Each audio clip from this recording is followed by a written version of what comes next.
for the Lord! We're the Jezebels. That's so.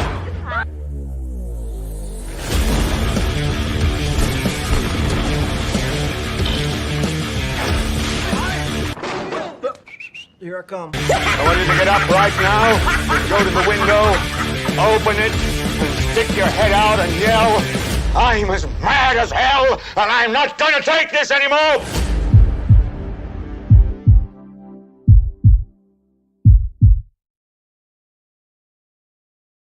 Howdy, folks. Welcome to another fine edition of Quadruple BN, Big Bloody Brick and Blu-ray News. That's right, with babies. Look at this baby. He got himself a garbage truck calendar. Yes, sir. The garbage man gave him a calendar, and it's just right in front of my face. Yeah. Oh. Yay! Yay! Oh, my God. Ow, ow, ow. Stomping me to death. Just stomping me to death, this little suckaroo. Okay, you said no. I'm going to respect your rights as a human being person. Buddy, do you want to go color? Oh, you tore your calendar, bud. Yeah, immediately we brought it in the house. I love you. Oh, you're going to stomp on my balls again. Okay. I'm sure there's only one. Oh, God. Oh, jeez. Oh, gosh. Oh, you're a little entertainer, just like your papa. Oh, God. Oh, my neck. Yeah. Oh, my neck. Oh, God. Oh, jeez. Can I take that? No. Can I take you? Okay, goodbye, my dictator. Yeah, I'm trying to In that put the you're calendar a up dick and a tater. Say bye, Dada. Bye. Oh, Okay, my reflector's now in the shot, well, woman. They can't know. Gosh darn it, they can't know that this is all a set, just like the moon landing. Oh my God. All right. Okay. Well, sorry about that. Late, like I'm a few minutes late because I screwed up. Okay. I keep looking over here because my camera's usually over here, but it's actually right there. Hey guys. So let's take a look at some of that sweet Blu-ray and Blu-ray adjacent jazz. Now, because I screwed up, I do not have my screen sharing up. So let me just poop that in here. Let's see here. Where is that little sucker? Okay. Here we go. All right. So, let's see, can I make this look a little bit less shitty? There we go. Right there. That's about the best I can do. All right. Let's go ahead and pop this in a little bit. All right. So, first thing is, I don't like where my face is. I don't like that. That's a little bit better. I guess that's fine. All right. So, yes. All right. Yeah. What was I doing? What was I talking about? So I thought we should start off. Hey, Lawrence. I thought we should. Oh, I forgot I can do the little thing with Bob. It's been years since we last did a live stream. Brian's here. Lena's here. Baby does love pain. Let's see here. Yes. All right. So, let's just dig right in, shall we? Let's just dig right in. And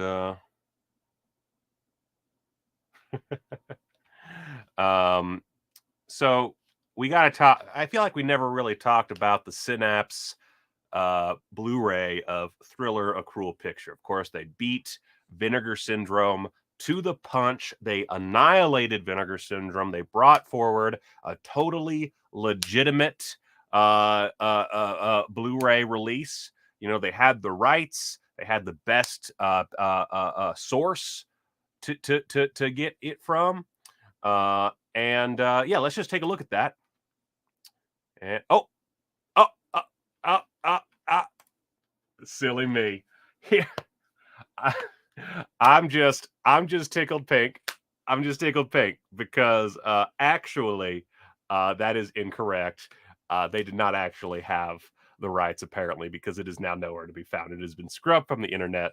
I wonder, are there any scalpers? Are there any scalpers doing their little thing? Let's see here. Let's bring it. Let's go over to eBay. Synapse Thriller Blu-ray. Let's see what we got here. Let's see what we got. Oh, they haven't gotten on it yet. Oh, where's the? Oh, right, because it's not fucking out there anymore. It's not fucking out there anymore. Everybody just keeping their copies. Everybody just keeping their copies. Everybody just bringing their copies close to them. Like, oh, I'm not gonna give you up, baby. No, sir. No, sir. No Vinegar Syndrome for me. Oh, man. So yeah, it's big old whoops. Big old whoops. Everybody who was really just like, pro Synapse. I hate to break it to you guys, but they done fucked up. Sorry, I'm a little slap happy right now. I feel bad for Synapse. I don't know what exactly happened here. I'm sure like they thought that they had something. But apparently they didn't, or Vinegar Syndrome's legal team is just that good. Either which way, that's gone. So now if you want to get a copy of Thriller and that sweet, sweet HD goodness, you're either going to have to go on eBay and pick up one of these, or you can just wait for the fucking Vinegar Syndrome version. Now, originally I had Vinegar Syndrome a little later in the episode, but let's just go ahead and dig into that since we're on the topic of Vinegar Syndrome. How about that? Let's do that. All right, so that's right. Vinegar Syndrome took Synapse to the People's Court. You never fuck with. What was the last one? I don't remember what was that for? That was against. Who were they? I don't even remember who they were suing last time that what's his face was in People's Court. Anyway, so Vinegar Syndrome. They had their pre-order flash pre-order thing for Black Friday or for the halfway to sale. I bought Cloak and Dagger because it's limited and not part of my subscription, but everything else is part of my subscription, so I didn't really give a shit. I was also really tired and busy that weekend, so actually no, it wasn't that I was busy. My wife got her wisdom teeth removed, and so I was dealing with kiddo and helping her out and did not have time to do a show. So anyway, let's talk about Thriller. Look at this. Look at this business. Look at this sweet, sweet business. Look at all that grain. Oh, I can just see the sad boys now upset about all this fucking chunky grain. Look at all that chunky ass grain. Love it. All right, just in case of nipples, I'm going to stop there. But it looks good. I mean, it's Thriller, wasn't that 16 millimeter? Yeah. So it was restored in 4K from its 16 millimeter OCN. So it's going to be a little chunky, especially in 4K. You get all them little grains. You know what? It's okay to be a sucker for family movies sometimes. It's okay. It's no big deal. You can't just watch porn all day, I think. Right. It was Massacre, and then I think one of them from Vinegar Syndrome was with Massacre. Right. Thank you. Anyway, so it looks beautiful. I'm very excited to see the actual physical copy. Let's see here. And again, 2022 subscribers like myself automatically receive it in our May shipment. That is amazing. Amazing. Everybody else, you can get it for basically $60. Let's see here. So it's a special limited edition slip box. We've seen those before. They say specifically it's like Flesh of Frankenstein, so it'll look sexy as fuck. Contains 4 discs, 2 UHDs, 2 Blu-rays. Has the uncut festival version, which 108 minutes. That's substantial. They color one eye, the original English language version at 90 minutes, and then Thriller, and they color one eye plus special features. So I think we all know it's a revenge story. Chick gets assaulted. I'm not going to use the R word here, and goes on bloody vengeance. I haven't seen this one since I was probably early 20s, maybe even a teenager. I don't remember, but I think I got it. I honestly don't even remember what format. I guess it had to be a DVD. Either which way.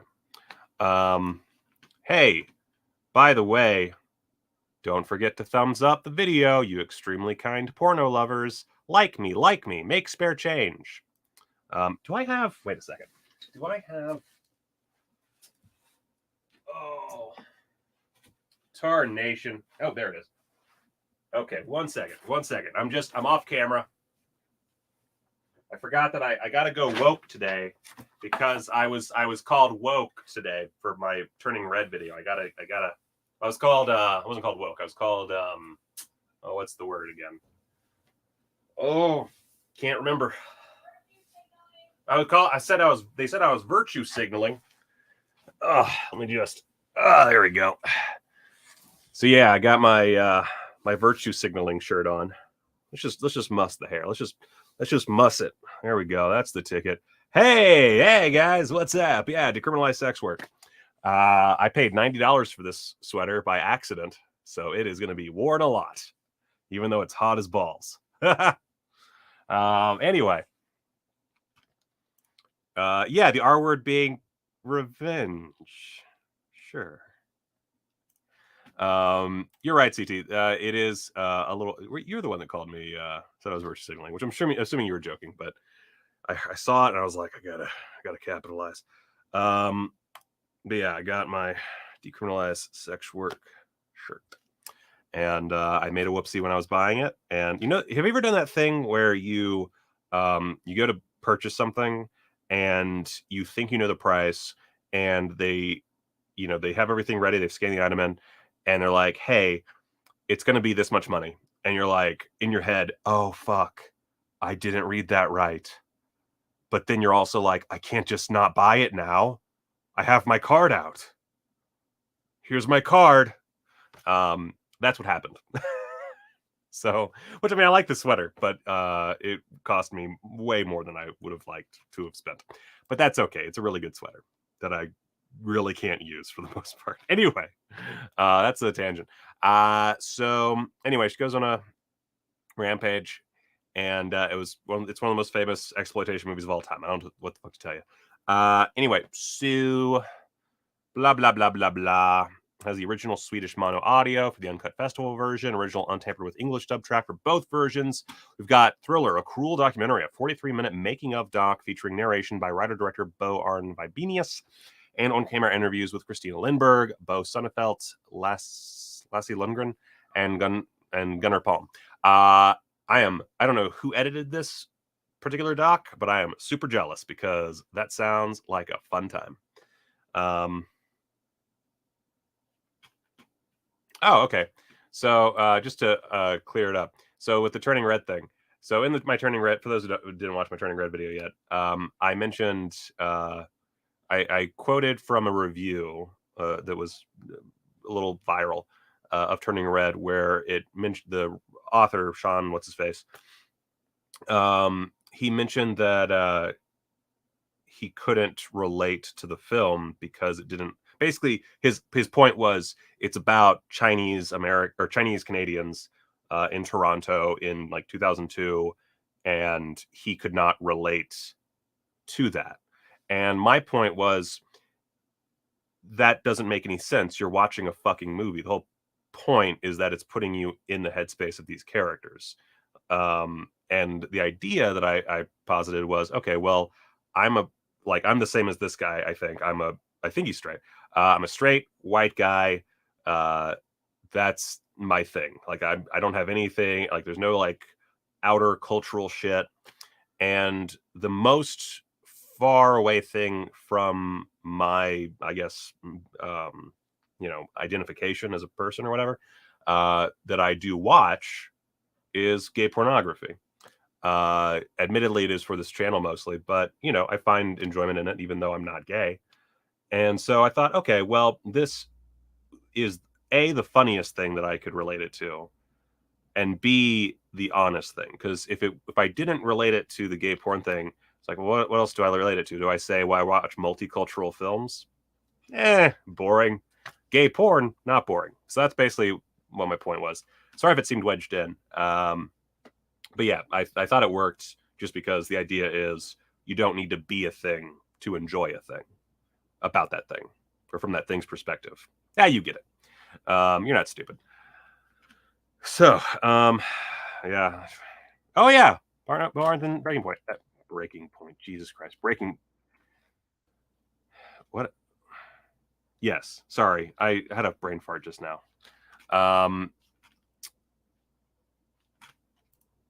It can get wilder. Wait, what's good? There we go. There we go. Wait, I just took a shower this morning, so my hair's not greasy enough to. There we go. That's better. I like that. It's not bad, right? That's pretty good.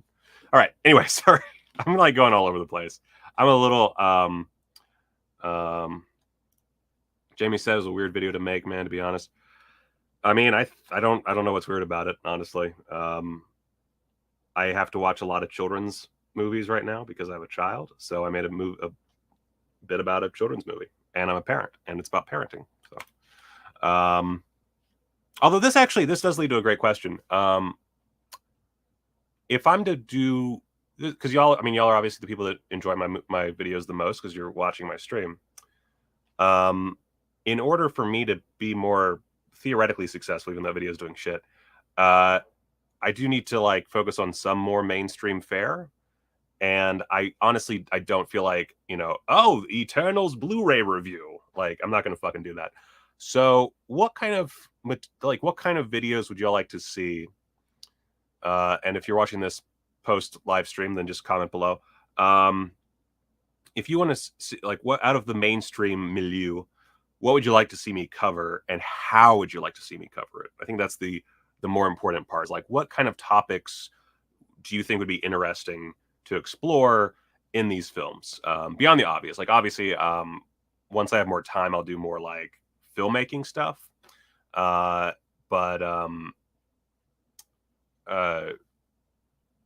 as far as like, like social topics or stuff, like what would you like to see me dig into? As far as, wait a second. I'm not into the mainstream stuff at all.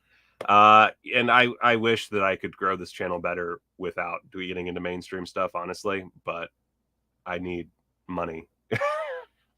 Like, otherwise I have to keep making mainstream stuff for another channel, and boy howdy, that really takes away from this stuff. So do I enjoy making list type videos? No, I do not. That is my bread and butter, and I don't like doing them. Let me amend that. I don't hate doing list type videos or anything. It's just I find most of them to be really obnoxious and boring. So, like, there might be something like, I don't know, 10 shots from The Godfather you wouldn't believe it, or something like that could be enjoyable and fun.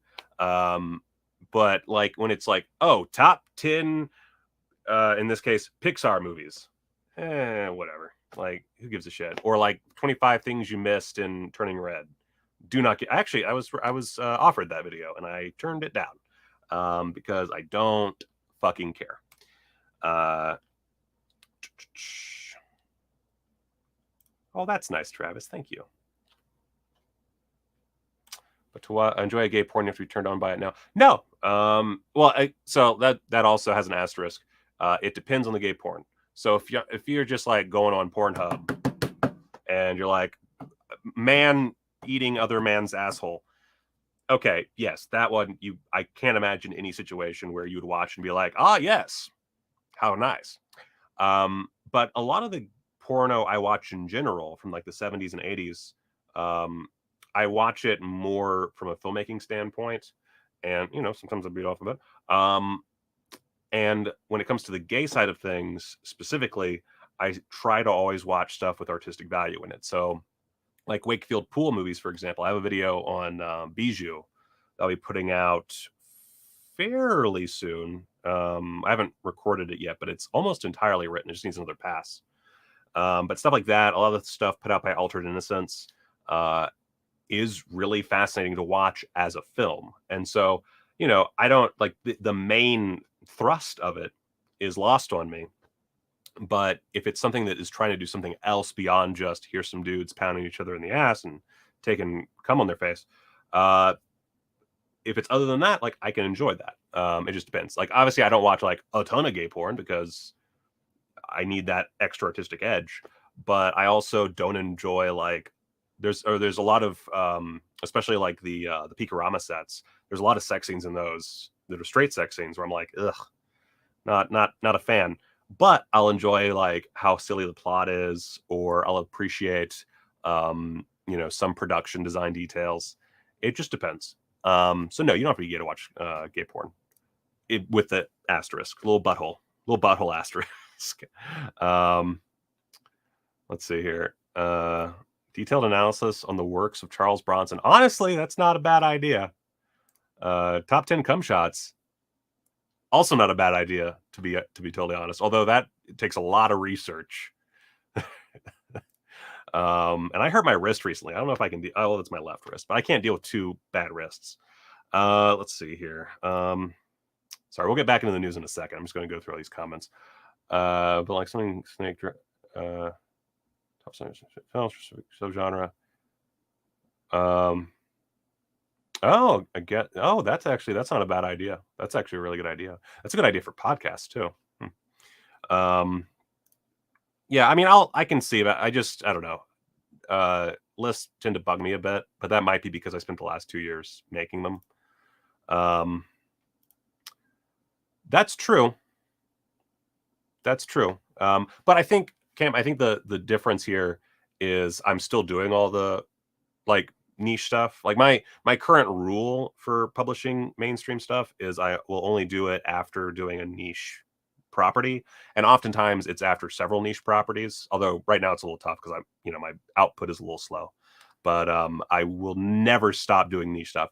I just want to like give my perspective on mainstream things as well, to hopefully catfish a few people into the channel, because right now I'm just not.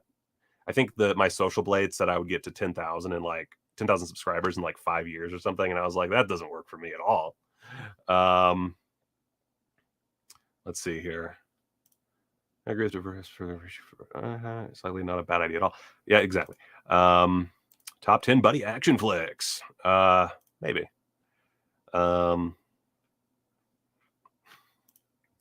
know what? I'm going to put this on screen just because I think that's very funny as a joke. Let's see. That's true. That's where it is. That's that's the thing. God, what a fucking stupid thing to be trending. Let's see here. Although I did tweet about it technically, so I guess I'm part of the problem. There, this guy fucking gets it. This fucking guy gets it.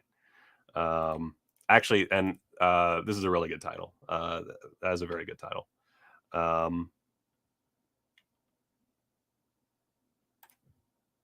Aw, I love you, Jamie.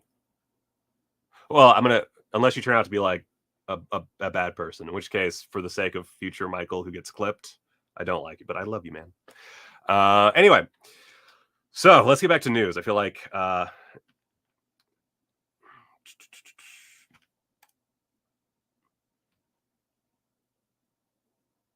let's see here.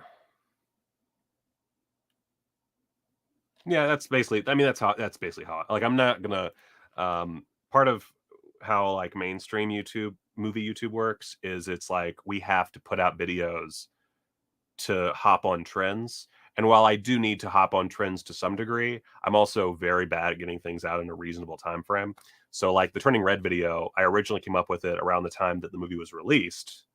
And so it was like, okay, this, this will, hit the trending topic.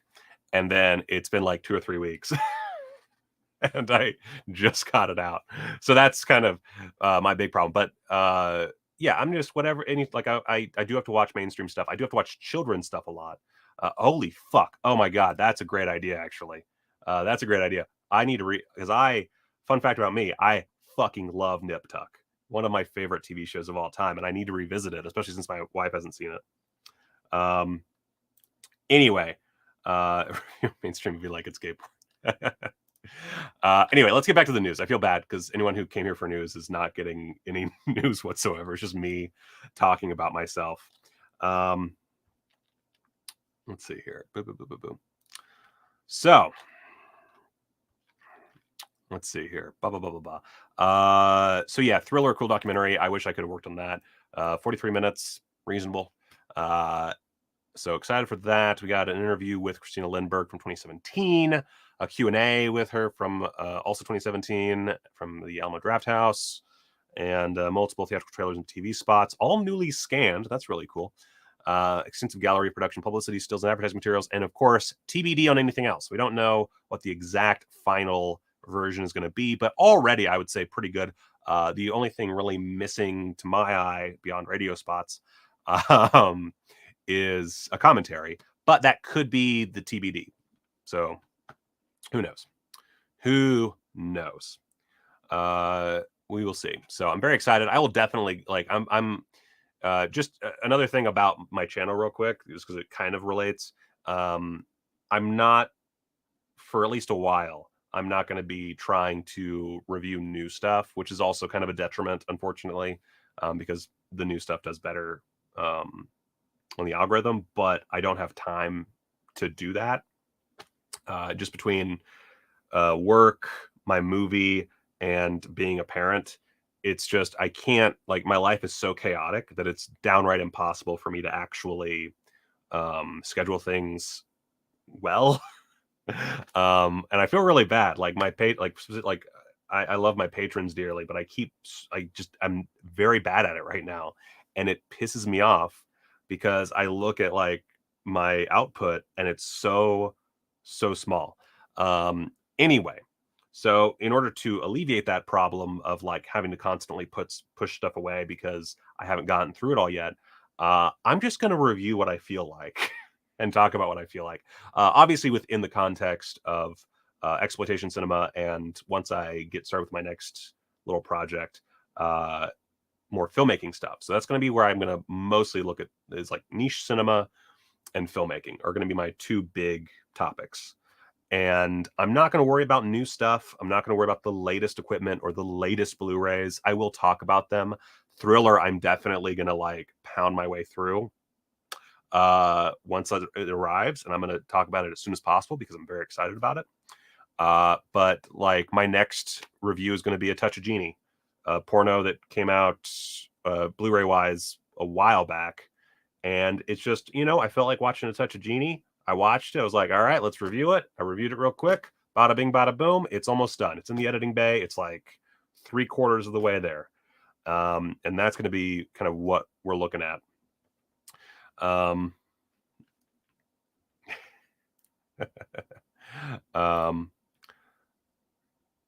Let's see here. Oh God. Can we talk about the passive aggressive Vinegar Syndrome has been? So here's the thing. So who said, Kevin said this.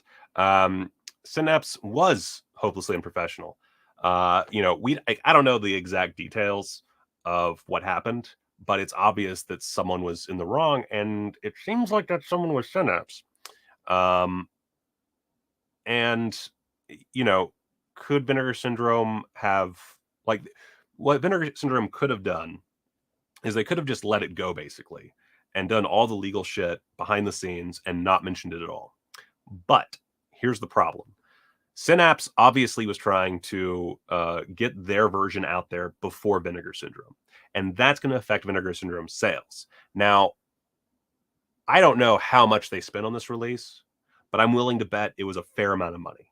And they spent a lot of money acquiring and building the packages for these films. And this is a monthly thing that they're doing. They're putting out releases every month, and that costs a shitload of money.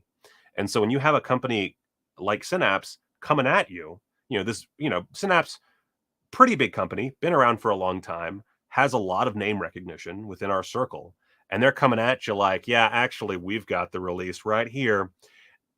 I don't blame Vinegar Syndrome for behaving a little catty in their emails and shit, because I would do it too. I'd be pissed as fuck. That would make me so angry. I'm surprised they weren't bigger bitches about it. And yeah, as Kevin says, they probably thought they had the rights, but as soon as Vinegar Syndrome was like, we actually have the rights, that's when you pull back and you consult your fucking lawyers and you make quadruple fucking sure that you have the rights. And didn't Synapse win the rights? Master? Own the rights. Okay. I didn't fully grasp the exact details, to be honest. I remember reading through it all, and I don't remember any of it because it was during the Great Wisdom Tooth fiasco. Someone anyway, they were selling the whether or not they had the rights to their master, which it is very confusing. If someone has the actual like details on that, that'd be great, because when it comes to legal shit, I get very confused. But okay, well, Kevin actually makes a good point here that I didn't even think to bring up. Owning a master and owning distribution rights are very different things. Yeah, distribution rights vary wildly. That's why you have like these like you'll get, say, like we're going to talk about this later, but Madawan is being released by 88 Films, but it's also released by Criterion, and while Criterion's American, 88 Films British, and it gets way more complicated than that. Which is why I can't remember dick about this, because as soon as anything legal goes through my brain, to just like I get the basic idea and then it's gone forever. So either which way, Vinegar Syndrome's putting this out, and you come at them with this, oh, actually, we've got this sick ass release, dog. That's not gonna work. That's not good. That's not good. You don't do that. Like they should have pulled out as soon as, because now they've wasted a shitload of money too. They were being catty. Again, in my opinion, rightfully so. But Jason, we will talk about that in just a minute. Anyway, so let's move on because it's taking too long. But point is, Thriller's coming out from Vinegar Syndrome. They won the case, apparently, I guess. Jamie here got both copies, so good for Jamie. Hopefully that Synapse one turns into like a moneymaker. Who knows? Anyway, so where's my fucking thing? There it is. Cloak and Dagger. Let's go through this real fast. So Cloak and Dagger, family film. Where the fuck is it? Where the fuck is it? Where the fuck is it? Where the fuck's my arrow? Oh god, I can't see the arrow. Okay.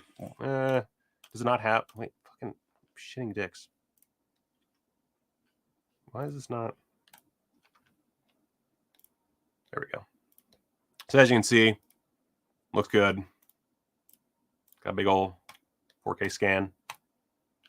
Awesome. So not an exploitation. A lot of people thought this was joysticks, but it was not. And this is the VSU. It's gonna look really sexy, I'm sure. And of course, directed by Richard Franklin, who of course did. Oh my god. Road. Oh fuck! What happened to my brain? Oh god, my brain just stopped. I did not play the Cloak and Dagger video game back in the day. Let's see. Either which way, it doesn't matter. But he also did Patrick and Psycho 2 and Road Games. Thank you, Just the Discs and Lino. Road Games. I don't know why my brain is just like, it's because I didn't eat. That's why. Everybody. Okay, so I saw several people complaining about this artwork. I think this looks great. It reminds me of a video game cover. I love the juxtaposition of the very simplistic art outside of the title, especially the people. But then the title looks more intricate, I guess. I think it looks great. I really like this artwork. Let's see the back real quick. Yeah, like it looks like a video game cover. That's great. I love it. I say I love it. I like it a lot. I'm not going to go through the plot on this one because I feel like a lot of people have seen this film before. But yeah, it's from Richard Franklin and Tom Holland. Tom Holland, of course, directed probably the greatest horror comedy of all time, Fright Night. So like that's a lot to appreciate right there.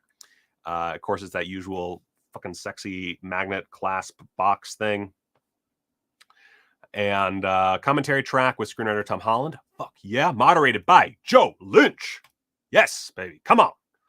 Got a brand new extended making of documentary featuring interviews with the cast and crew. Behind the scenes still gallery, multiple TV spots, many more exclusive extras to be announced, and a 40-page booklet. Hell to the yeah. Hell to the yeah. Really into that as well. Can't wait. That one I will try to watch really fast. I'm not going to promise anything, but I'm going to do my best. And then do I have, let's see. Okay, cool. So the only other thing that's still on the website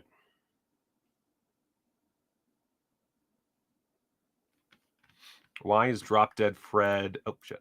Why is Drop Dead Fred not a VSU? I don't know. My theory is that they didn't want to spend the extra money on the packaging. That's my guess. I do not have any knowledge, but considering that they took it from Severin after Severin lost the rights, I'm assuming that it was like, we got to get this made, and they did what they could without costing too much money. That's my guess.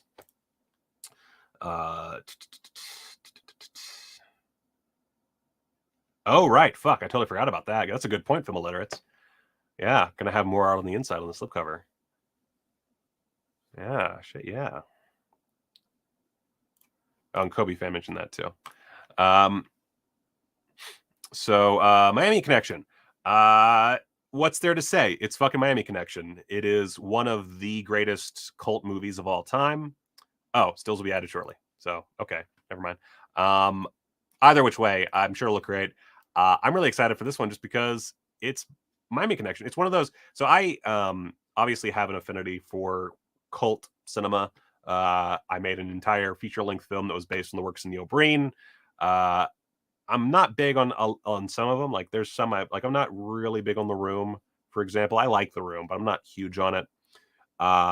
Miami Connection is almost like the prototypical Vinegar Syndrome release. Like it's almost shocking they haven't done it before. It is very much of that milieu. It reminds me of Raw Force is a good one. Yeah,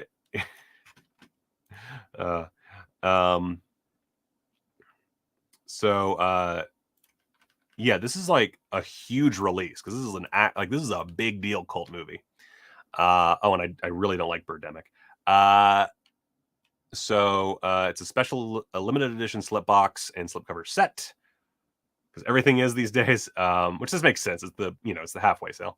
You got Miami Connection on a UHD disc, and then a Blu-ray of the film, and then another Blu-ray of Escape from Miami. I don't actually know what is that. Oh, it's the pre-release version. Okay. Edition includes the world home video debut of its long-lost pre-release version, Escape from Miami, which features numerous additional extended scenes as well as a completely different ending. Hell yeah. So let's see here. What do we got? Comes from the Interpositive. It's 4K scan, usual thing. Resurrecting the Dragon, looking back at Miami Connection again. A brand new, extensive, and exclusive making of documentary featuring all new interviews with cast and crew members, some of which have never been interviewed before. Some of whom have never been interviewed before. That's that'd probably be the correct way of using that grammar there. Feature-length audio commentary with star producer YK Kim and writer-star Joseph Diamond. Friends for Eternity, the making of Miami Connection, I believe is the old doc. And then there's a reunion concert. Oh, God, I'm gonna have that song stuck in my head again. Fuck. New American Dream archival promotional video with YK Kim. Who is YK Kim? Archival YK Kim promotional video that's 2 minutes long. So it looks like that's it. There doesn't say anything about any TBD, but honestly, that's cool. Awesome. That's a lot of shit.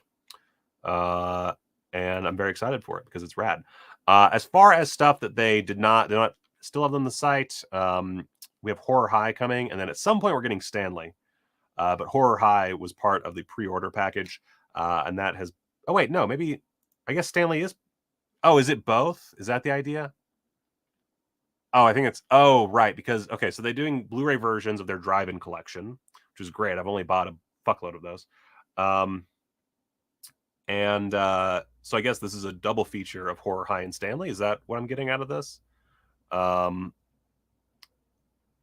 Yeah. Yeah, so that's cool. I've seen Stanley. It's been a long time. I remember it being... I think I didn't even watch it on Vinegar Syndrome's release. I watched it on like one of those like 50 horror movie sets. So it was not in great shape. So I'm very excited. I don't think I've ever actually seen Horror High. So that is solid for me. I can't wait to get it as part of my subscription. So that is cool.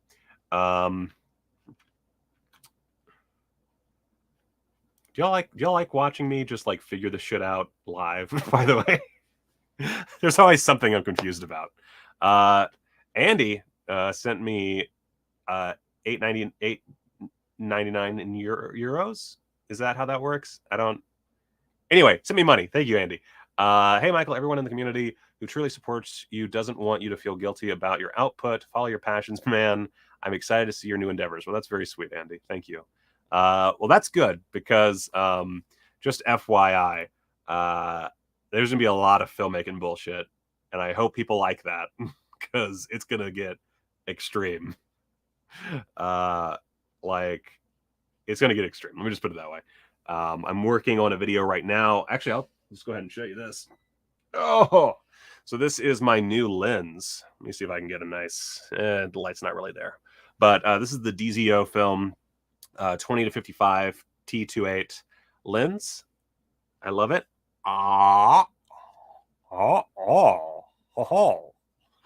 And so it's super rad. I have not been able to actually play with it yet because I had to. So I put the mount on. So it has.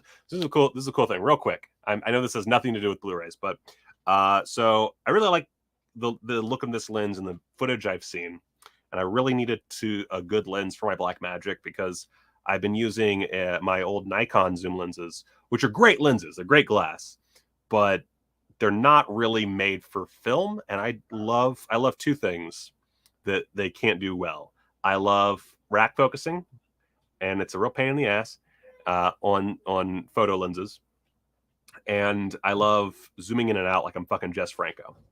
And that's also a pain in the ass because photo lenses, maybe there's like one or two exceptions out there, but generally speaking, are not parfocal. And what that means is when you zoom in on a subject with a photo lens, it'll go out of focus. That's the basic explanation. And this lens is parfocal, which makes me very happy. There's also very limited focus breathing, which I'll explain in my review of this lens because that's what I'm working on right now, along with all the other shit.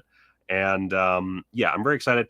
The only thing I don't like, and I'll bring this up in the review too, and someone else brought this up in their own review.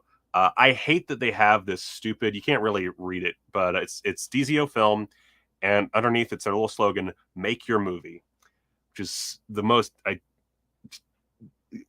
If you're making lenses, don't do that. It just makes me frustrated because it makes me feel like it's cheaper than it is.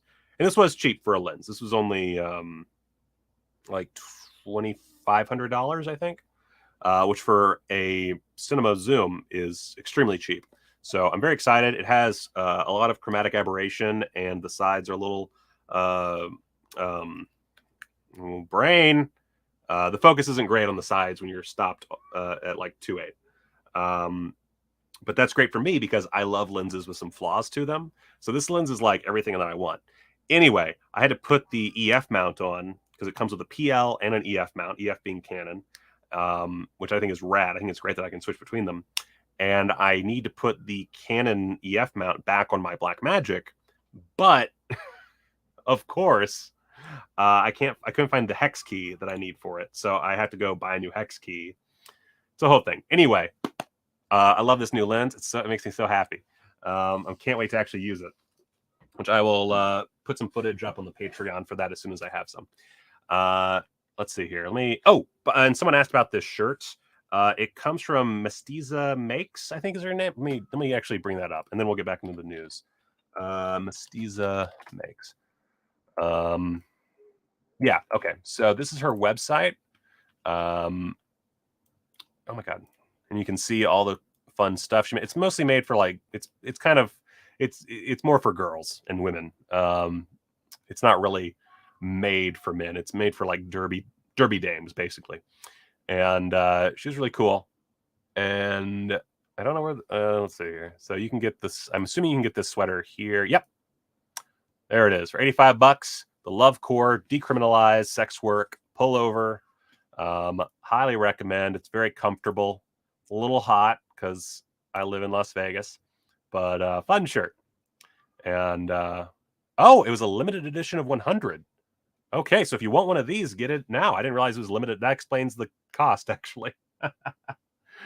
All right, let me see what else, other comments I missed. Pounds, whatever. I don't give a shit. You fucking non-American money. Fucking garbage. Although, Andy, I do appreciate it. Thank you so much. let's see here. So let's see. What was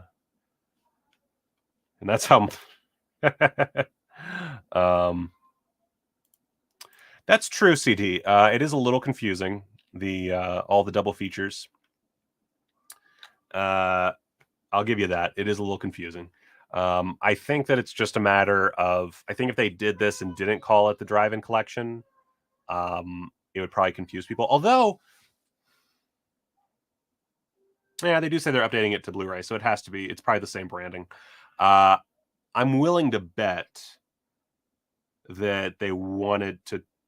Well, I don't know. I think it might be a cost-cutting measure. I honestly don't know. But you're right. It is a little confusing what is Drive-In Collection versus what isn't. I think it's just what was previously released as a Drive-In Collection versus what's new. I don't know. But they also said they're reviving it, so maybe they're doing more. I don't know. It's all...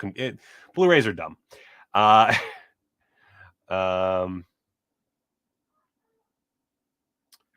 see here. Any news on watch parties?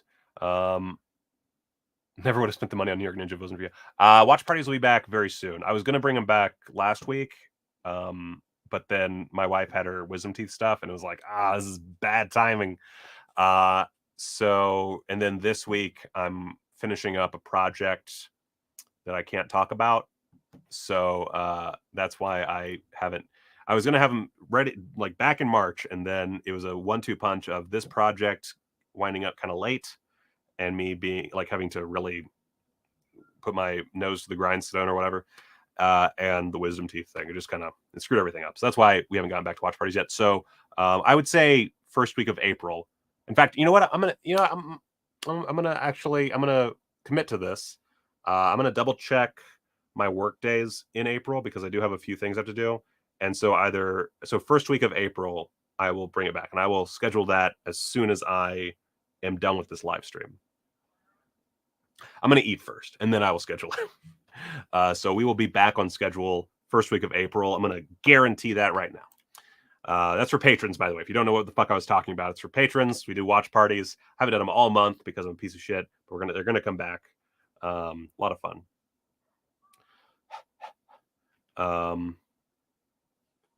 Just as a side note, are you going to do a video next time you visit a Mega Mart? Maybe. I should. I really should. Fun. So weird thing about me, I don't actually like doing videos when I'm out and about because it's my job, and I don't like bringing my job with me. But also, it would be smart to do that because that seems like an obvious fun thing. So I will do a video next time I go to a Mega Mart. Sure. It's just a matter of when that is, because who has time anymore? But it's I could, why not? Fuck it. Why invest in low light lenses or cameras and not do that? Let's see here. It's a good joke, Alfonso. I like that. We missed the month where you went live every day. Honestly, I might be back to that sooner rather than later. Not like super soon because, again, I have a whole movie to make. But if I can keep up my current work thing, then I might be able to. The problem was I was just so busy with work. It was impossible to do it. That's a good point, Honey Bun. Thank you. I didn't even think about that. That's why you're the accountant in the relationship.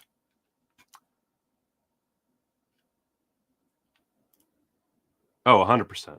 100%. 100%. Anyway, so let's get back into this. I got notifications. Okay, nothing important. All right, so here's the thing. Shout Factory, they got themselves a streaming service launching April 15th. It was a big announcement. That's yeah, who cares? Anyway, give me more Severin, baby. So Severin, a few things. First of all, I don't have this up because I forgot to do it, but they are going to be releasing Jess Franco's Faceless, which is so exciting for me because I started watching it on YouTube. And I didn't love the quality, but I was committed, and then like something happened, and I had to stop. And then I was going to buy the DVD, the overpriced DVD, and fucking then through I think it was a like something at a convention or whatever, they had Faceless, the poster, on like some of their printouts or whatever. So that's happening, and that was the same thing, the same whatever bullshit, where they also announced or let people know about the second volume of the Eurocrypt of Christopher Lee collection. So let's see here. Let's see. All right. What? Oh, I have the baby monitor. I was like, what sound is coming from my desk? So let's just look at these real quick. Also, I didn't get to talk about this. Out of the Blue, great film. I wasn't going to buy it from Severin, but now I guess I'll have to at some point because it's now a 4K disc. It's like someone from Severin saw me say, it's fine, but I already have the BFI version. It's like, but we can do one better. And yeah, Out of the Blue is fucking rad as hell. Such a good film. It's not like a exploitation movie or anything, so don't expect that. But it's an amazing piece of work, especially like when you know the production history. It's extra amazing. So I definitely want that. Anyway, Eurocrypt of Christopher Lee. So this is $95. The previous one was a green case. This one's a red case. I'm just going to go straight up here. I have not seen any of these movies. I still haven't gotten through the first set because I am busy. But yeah, here it is. So I don't have anything to say as far as the actual content outside of it looks kind of cool. What a weird thing this is. That seems like a fun movie. It has Klaus Kinski. Dark Places, I've heard great things. Dracula and Son. What a weird fucking thing. And Murder Story. With bonus full-length feature, Mask of Murder. Probably bad, but I don't know, because I've never seen any of these fucking movies. So, Disc 1, Uncle's a Vampire. Let's see here. I don't really feel like going through all these plots either. I'm going to be honest with you guys. But it features... By the way, I want like the complete Toto filmography set. I mean, I know that's an impossible task, but that's the set I want to see. Anyway, it's the uncut theatrical version scanned in 2K from the dupe negative. Alternate TV version sourced from the broadcast tape master. That one has an interview with European film scholar Dr. Pascal Aone. Alternate cut from Italian broadcast master, alternate cut audio commentary with Christopher Lee biographer Jonathan Rigby and Hammer historian Kevin Lyons. I only saw this part at first, and I was like, holy shit. And I was like, oh, well, that's cool too, I guess. Secret of the Red Orchid. Oh, Christopher Lee speaking fluent German, because of course he did. It's a 1962 krimi filmed in Hamburg, based on the Edgar Wallace novel When the Gang Came to London. All of that tracks. Of course, it's a krimi. It's based on Edgar Wallace. Of course it is. Rival Chicago mobsters, including Klaus Kinski as Pretty Boy Steve. Awesome. And Scotland Yard summons a cunning FBI agent, played by Christopher Lee, to end an escalating gang war. Awesome. Let's see here. 2K from the dupe negative, presented with its English and German language tracks for the first time ever in America. Audio commentary with Nathaniel Thompson and Troy Howarth. Fuck yeah. And then also an audio commentary from Kim Newman. That's pretty rad, and a trailer. So 2 commentaries, I'll fucking take it. Dark Place from 1974, scanned uncut in 4K from an internegative, recently discovered in a London lab vault. I love when it comes from new discoveries, partially because I just think of like really shitty Indiana Jones every time. Let's see here. Blah, blah, blah, blah, blah. Audio commentary with Nathaniel Thompson and Troy Howarth. Rad. Interview with Jonathan Rigby. Cool. Dracula and Son. Let's see here. Blah, blah, blah, blah, blah. Let's see. First time ever in America for the director's cut. Lovingly restored in 4K from the original negative with both French and English audio tracks. Cool. loaded with vintage and new special features. Wow. Audio commentary with Christopher Lee, biographer Jonathan Rigby, and Kevin Leons. Let's see. Audio commentary with Kat Ellinger. Hell yeah. Interview with actor Bernard Minez. Archival French interview with Christopher Lee. The Molinaro tapes. Archival audio interview with director Edouard Molinaro. Who was Claude Klotz? Filmmaker Patrice Leconte on his 3-time co-writer and author of the novel Paris Vampire. Archival interview with Claude Klotz. 1976 presentation of Dracula and Son in Marseille. German credit sequence, trailer, TV spot. Cool. You got the Dracula and Son soundtrack. Apparently Dracula and Son is a big deal. I'd never heard of it. Murder Story from 1989. The Lone feature film, written and directed by 80s music video hitmakers Eddie Arno and Marcus Innocenti. Christopher Lee delivers a sly performance as a famous mystery novelist. Cool. Let's see here. Scanned in 4K from the original negative. And then you also get the ultra rare Swedish Canadian 1989 Giallo Mask. Swedish Canadian Giallo. Okay. All right. From the best existing master. That's not promising. Audio commentary with co-writers, co-directors Eddie Arno and Marcus Innocenti. Amazing. Cool. Or Innocenti. I don't know. Interview. Just don't call him guilty. Ha ha. Interview with producer Tom Reeve and Swedish Canadian film co-starring Mask Murder. Out of curiosity, let's just try something here. Let's go to the old Letterboxd. I love going to the old Letterboxd and just checking this shit out. So Dracula and Son. What the fuck is this? Oh, Lee's last Dracula film. He didn't even know he was playing Dracula because they lied to him. Amazing. Amazing. Let's see here. Let's see. So all over the map, but generally bad. Okay. Reasonable. What else we got? Mask of Murder. Is there even a... Let's see here. Mask of Murder. Let's see what we got. 1985. 2.5, 2, 3, 2.5. Oddball thriller with way too much of a wannabe giallo complex that never manages to quite get there. That's too bad. A lot of policing, apparently. Okay. So, interesting. Let's see. Let's do 2 more. Let's just look at 2 more. Dark Places and Uncle Was a Vampire. Let's see here. Dark Places. 3. Oh, boy. So, again, these are all looking like... So, this is boring. Yeah, tracks. Problem with this is I wish I had watched the Christopher Lee box set already. I didn't realize they were coming out with a new one so fast. I would have watched it. So yeah, it looks like generally meh reviews on Letterboxd. Obviously, that doesn't mean anything substantial, but it's a good, like, you know, litmus test.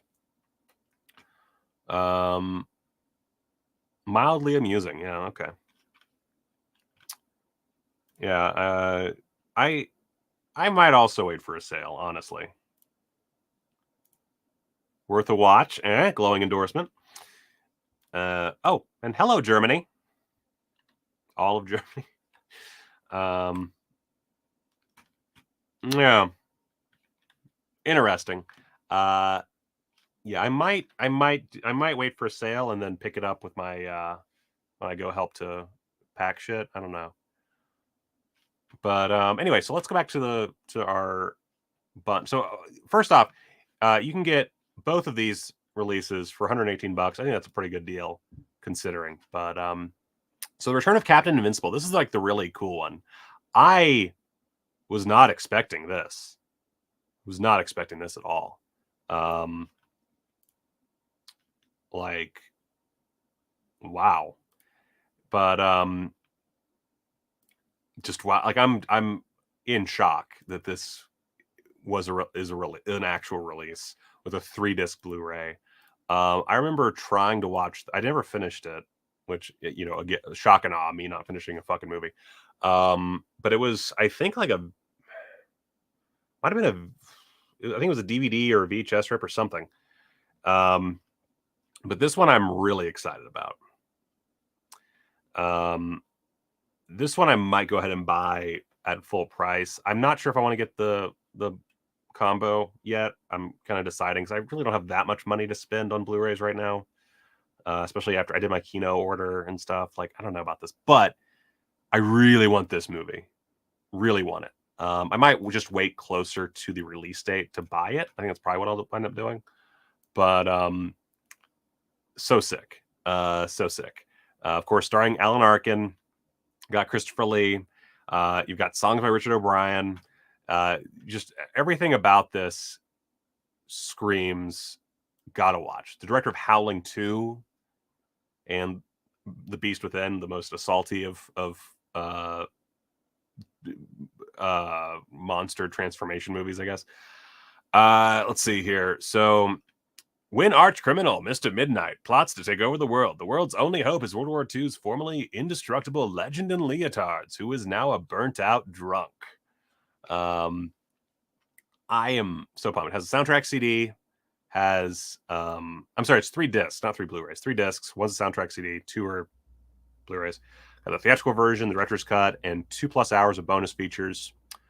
So disc 1 with theatrical cut, interview with the producer, interview with the cinematographer, interview with the actress Kate Fitzpatrick, interview with actor Chris Haywood. You've got Christopher Lee performs "Name Your Poison" on German TV. Awesome. And alternate opening title sequence. And then for the director's cut, you've got commentary with Philippe Mora. Is that how you say it? Is it Philippe or Felipe? I do not remember how to say his name. But Philip Mora. And Not Quite Hollywood director Mark Hartley. Amazing. Conversation between Philip Mora, or Philippe Mora, and screenwriter Stephen E. D'Souza, and who wrote fucking Die Hard. And conversation between Filippo Mora and Beat the Geeks' Mark Edward Huyck. The CD soundtrack. So pumped. So pumped. Can't wait. Did I have any guests for the halfway sale mystery titles? That's one of those things I have to stay mum about, I'm afraid. So no, I do not.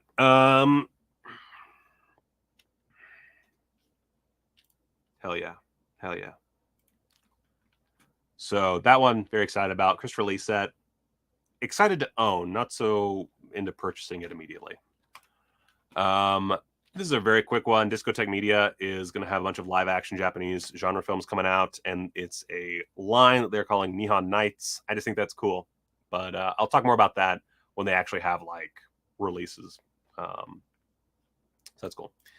Over here on the indicator side of things, they do have a sale going on that I think is ending soon, until April 1st. So yeah, and so you can buy a bunch of stuff. I'm not going to go through everything, but some cool stuff. Born of Fire, super rad. Got Body Double there. You know, these are like some really sick prices. Blue Collar, of course. Like you can get some of the Columbia Noir. So I need to check what I don't have, because actually I might go ahead. I'm gonna put this elsewhere and look at that. Oh, I didn't actually talk about the news item. I just looked at the sale. Pornhub show up there.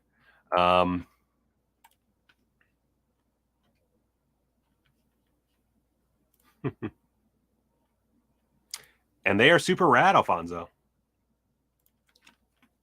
Let's see here. So, what was I talking about? Oh, right. Was it just the... Wait, let me check my notes. I feel like there's something else I needed to talk about. No, it's just that. Okay. So there's a bunch of stuff, but the big one, the one I'm going to talk about, Columbia Noir number 5, Humphrey Bogart edition, limited edition. So you've got 1, 2, 3, 4, 5, 6 Humphrey Bogart film noirs. That's rad as hell. No matter how good they are. Oh, God, sorry. This is the most rambly quadruple BN in a while. So, yeah, I haven't seen any of these, I don't think. So I have no opinions on them off the top of my head. But as you can see, audio commentaries on them. I think all of them or most of them. A bunch of appreciations, discussions, general talking, like all kinds of things. Documentary short films. it's Indicator. It's their noir collection. I like just buy it. Like honestly, just buy it. That's all I got. I'll probably do that when I go into the sale, maybe. But fuck yeah, man. Fuck yeah. Arrow announced a few things for their June releases. We've got, I guess, the standard of the 4K True Romance.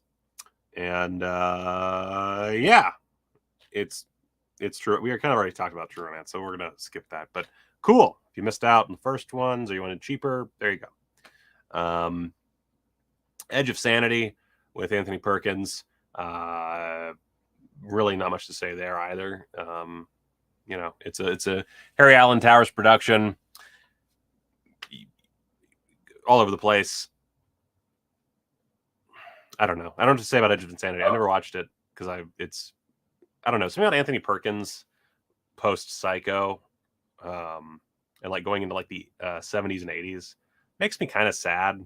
So I don't really seek them out very often. So I just don't have any real opinions on them. But I should probably watch it because it is Anthony. Like on the other hand, Anthony Perkins is rad as hell. So yeah, I just don't have any really set opinions on it. It is a 2K restoration from the camera negative. You got a brand new audio commentary from writer David Flint and then author and filmmaker Sean Hogan. You've got a brand new interview with Stephen Thrower. Hell yeah. Brand new interview with Dr. Claire Smith, author of Jack the Ripper in Film and Culture. Career-spanning interview with the director, Staying Sane, Gerard Kikoin, the director, discusses Edge of Sanity. Yeah, seems fine. Initiation of Sarah, no idea about this either. Bunch of special features, including an audio commentary by TV movie expert Amanda Reyes. Awesome. Welcome to Hell Week, Pledge's Guide to the Initiation of Sarah, a brand new appreciation by film critic Stacey Ponder and queer horror programmer Anthony Hudson, co-host of the Gaylords of Darkness podcast. Let's see here. Cracks in the Sisterhood, Second Wave Feminism, and the Initiation of Sarah, a brand new visual essay by film critic and historian Alexander Heller Nicholas. I do really like her, so that's pretty dope. Yeah, what is it? Satanic Secrets and telekinetic terror combine in this classic made-for-TV horror movie directed by Hammer Films alum Robert Day. Okay, well, that's pretty dope. From a story co-written by Tom Holland. Okay. That gets me more excited. I think these are all late June, right? Yeah, these are all late June releases. More importantly, we've got coming up on the heels of Severin's release, we got Demonia, Lucio Fulci's Demonia. I'm not going to do a comparison, but I think this is pretty well, actually, let me take that back. Let's open up Severin, search on their shitty site. Of course, now that it says North America only, that makes a lot more sense. That Arrow was bringing something together. So yeah, fairly small special features set compared to Arrow. Arrow has Fulci Talks, a feature-length 2021 documentary by filmmaker Antonietta De Lillo, or whatever, based on an in-depth career-spanning video interview with Lucio Fulci from 1993. That right there might be worth it, honestly, for the double dip. Like we've got a few more little things here and there, including audio commentary. Does this one have the audio commentary? I don't remember. Okay, so it has the audio commentary from this film and a few other things, but also that feature-length documentary. That's a bit of a cincher. Like I might need to buy that Demonia because I do like Demonia just fine. It's a perfectly fine Fulci film, but having that having that feature-length doc, with the man himself, gets me all hot and bothered. Yeah, right.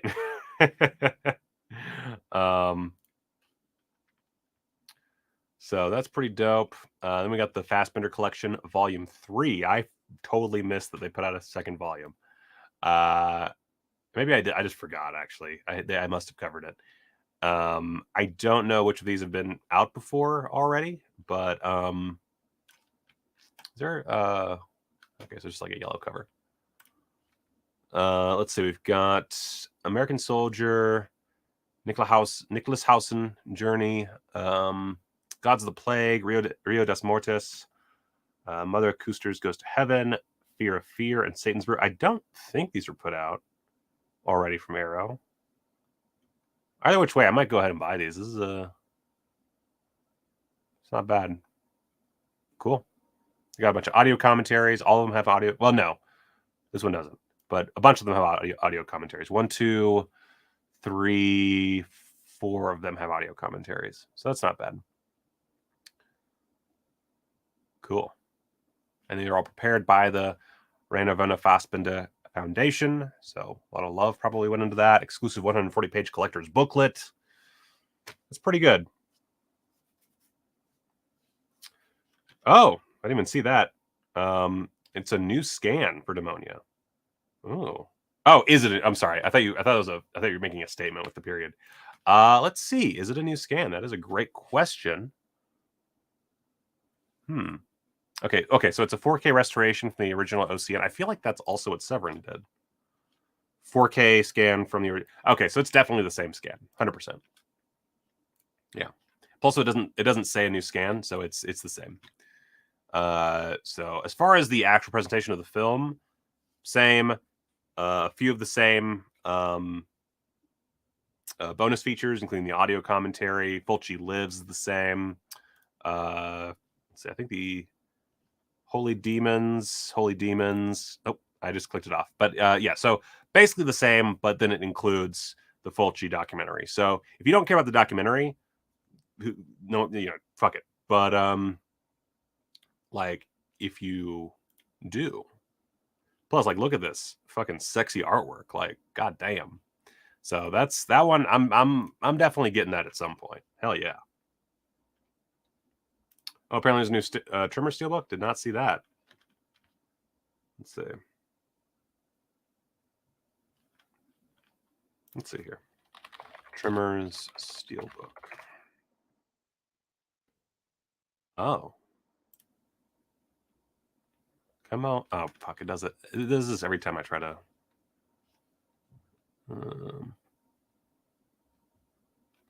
I'll just put in Gary Poe in the middle. Automatically.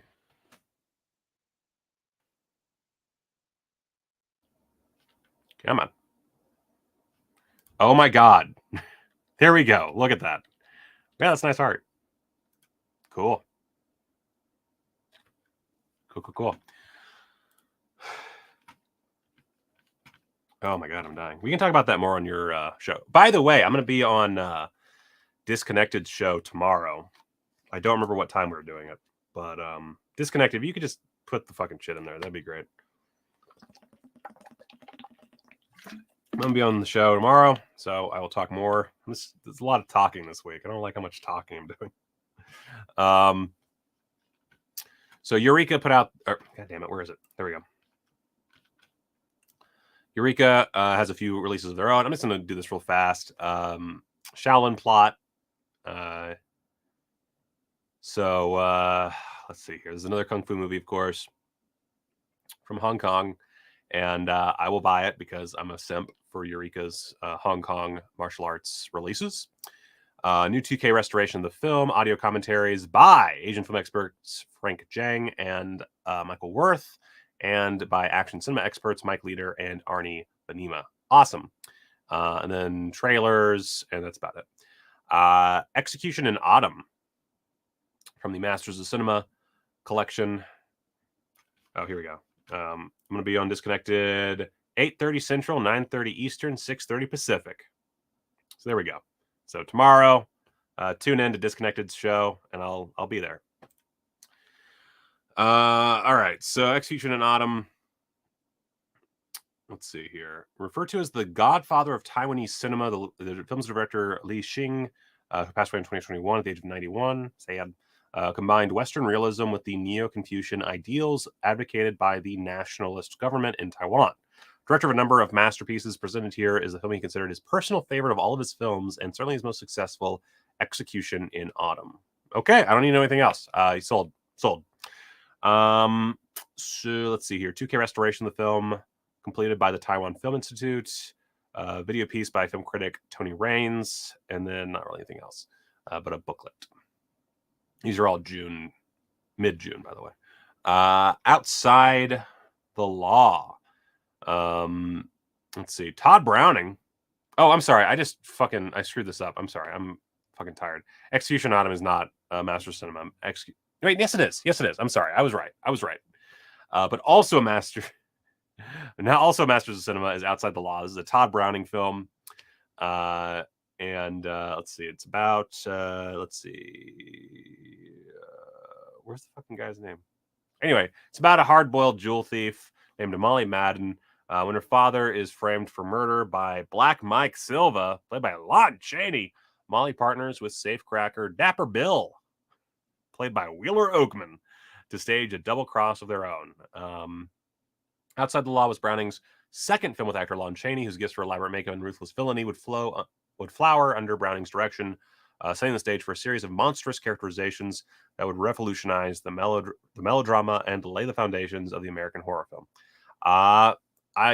I'm sold on this as well. Not as much. I probably will wait a little bit for it, but for sale. But I am very sold. And that is a 4K restoration completed by Universal. And I got an interview with author and critic Kim Newman and a musical score by Anton Sanko. An alternate ending from a 16mm print of the film, created in 1926 for a re-release of Outside the Law. Cool. And a booklet. Nifty. Let's see. How does this look? Looks like a silent film. I love that the trailer is so dramatic. But yeah, I'm into it. Like, this is all my shit. 100% into it. Yes. I don't even want to say anything else. I'm in.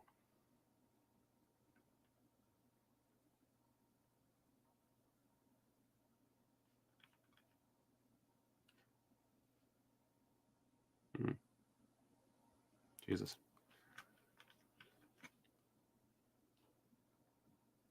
Oh, and Priscilla Dean. Oh my God. Names. All right. And then little quick thing, Drive My Car. It's going to be on the Criterion collection. Shocked. I'm shocked, I say. So shocked. Someone was talking about this, actually. I think on Twitter, maybe. About how a lot of these Oscar nominees this year aren't even available in physical media because they're all from streamers, which is fascinating. Of course, Apple was the first streamer to get a Best Picture award for Coda, which I've not seen yet, but apparently it's really good. And actually, I went ahead and I got Apple TV Plus just so I could watch Coda, which I still haven't done. But you know what? I actually kind of like their moxie with Apple TV Plus because it has the functionality to purchase films through Apple's iTunes store, but the actual selection of Apple TV stuff is all originals. I didn't realize that. It makes sense now I'm thinking about it, but I think it's the only streaming service that really does that, where it's just all original content. And most of it looks really good. So, I hate to say it because big corporation and all that, but good on Apple. Like, good shit. Anyway, more from Criterion. We talked about Tales of Hoffman, right? Or did we? We did not. We talked about Shannon's Missing. We talked about Double Indemnity. I don't think we talked about... Did we talk about Tales of Hoffman? Fuck, I don't remember. Oh, God.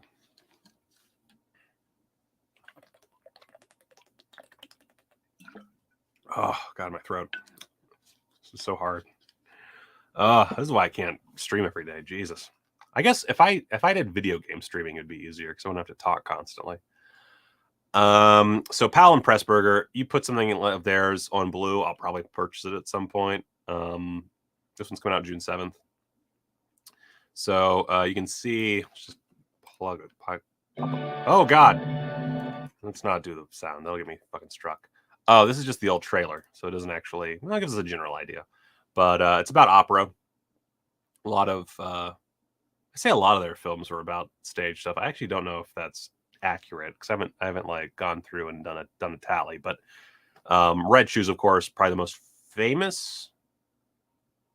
Is about ballet. This one's about opera. And yeah, I want this Blu-ray really bad. This will be on my. I'll wait for the Criterion sale just because, you know, money. But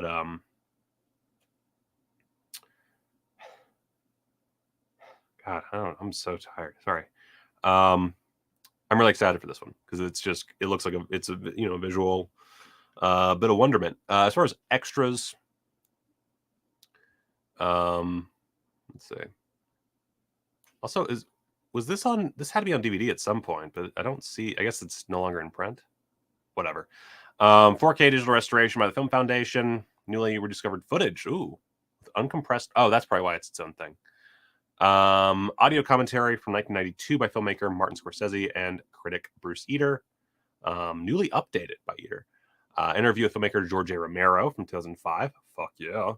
The Sorcerer's Apprentice, a short musical film based on the Johann Wolfgang von Goethe. Is it Goethe or Goat or Go? Whatever. Story and directed by Michael Powell. Hell yeah. Collection of production designer Hein Heckroth's design sketches and paintings, gallery production and publicity photographs. Cool. Got an essay in there. Hell yeah, man. Instant want. Farewell Amore. This one I don't know anything about. Directed by Ekwa Sangi, I'm going to say. Feature debut. Good for her. This is 2020. Good for her. Like imagine making your first film and it gets on Criterion. God damn, that's so cool. Let's see. Chronicles a broken family's journey to wholeness with empathy and insight. 17 years after his family was separated by the civil war in Angola, a New York taxi driver is reunited with his now devoutly religious wife and teenage daughter when they are finally able to follow him to America. But after living thousands of miles apart for so long, the three finally must discover one another's strengths and forgive one another's weaknesses and bridge cultural and generational divides in order to build a life together.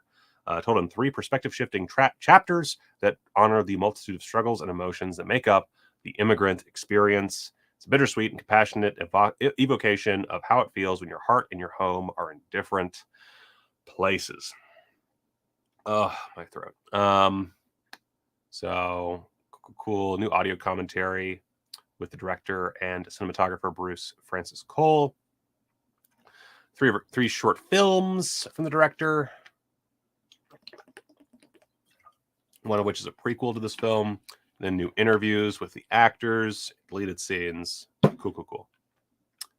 Rad as hell. That's June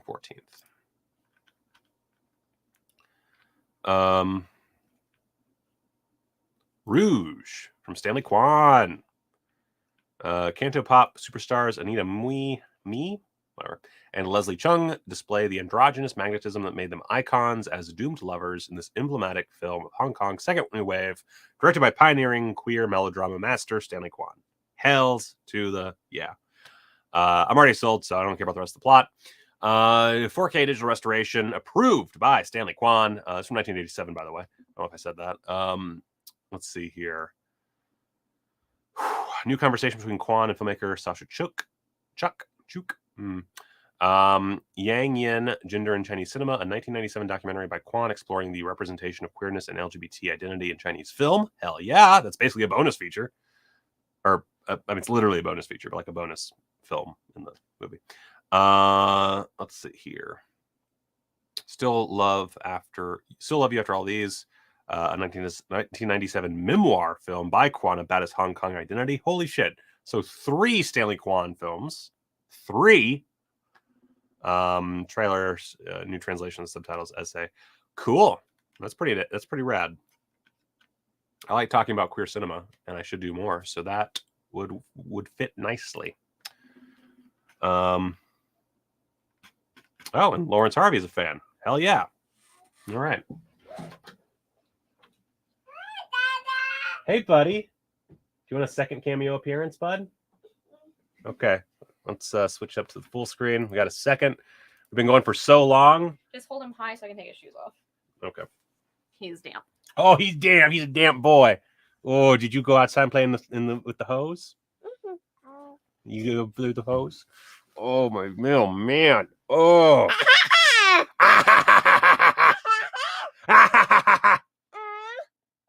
What do you want? You can't have that sticker. That's my sticker. Do you want water? Here, sit it down. Okay. No. Dada chip. You want a Dada chip? Dada chip. That's what he calls these chips because they're the ones that I always have because I'm a fat boy. Here you go. Oliver, can you say fat boy? 2. 2. Okay, master. Jesus. Say thanks, Dad. 2. You know, he kind of has the profile of Alfred Hitchcock if you think about it. 2 teeth. Okay. 2 tortillas. Okay, soggy boy. Go away. Oh, Oh, so fat. I just broke my wrist again. All right. can I bite? So, Shaft. Ace one. Get in the shaft. All right. So, oh fuck.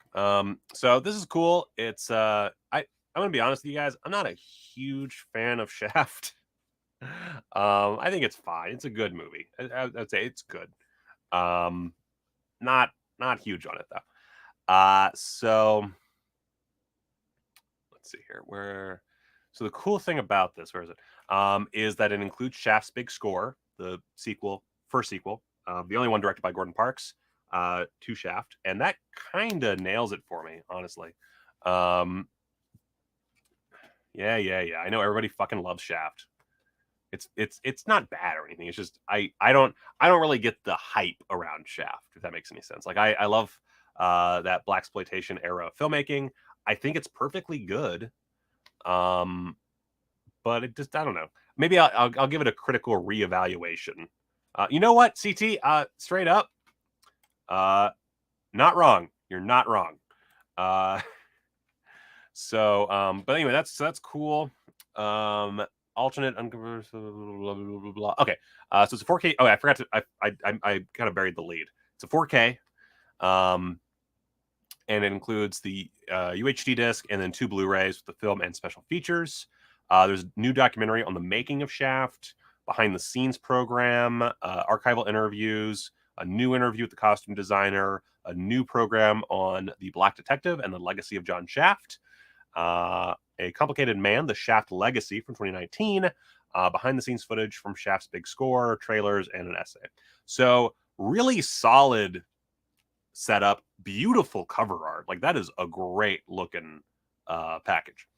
So definitely, like I honestly, like I will get it. Like just, I mean, it's the most famous blaxploitation movie. So right there, belongs in my collection. I do not own Shaft on any type of media.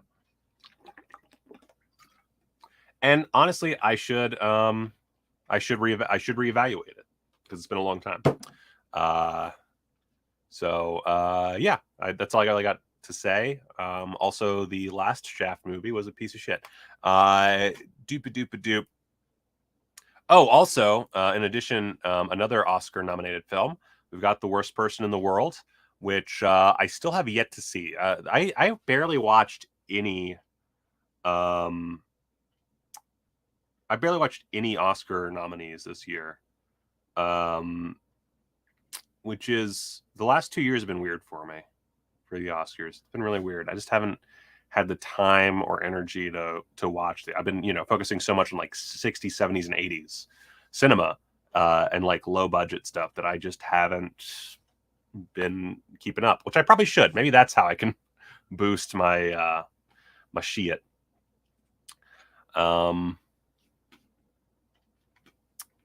See, that's interesting. I recently saw Ernest Goes to Africa, which I never realized existed. It might be the most racially offensive film. Well, now I need to review Ernest Goes to Africa. I've never seen Ernest Goes to Africa. I've probably seen like 4 Ernest movies, but not that one. If I'm not mistaken, that's one of the latter day ones too, which is where it gets really sad. Worst Person in the World, though. Heard great things about it.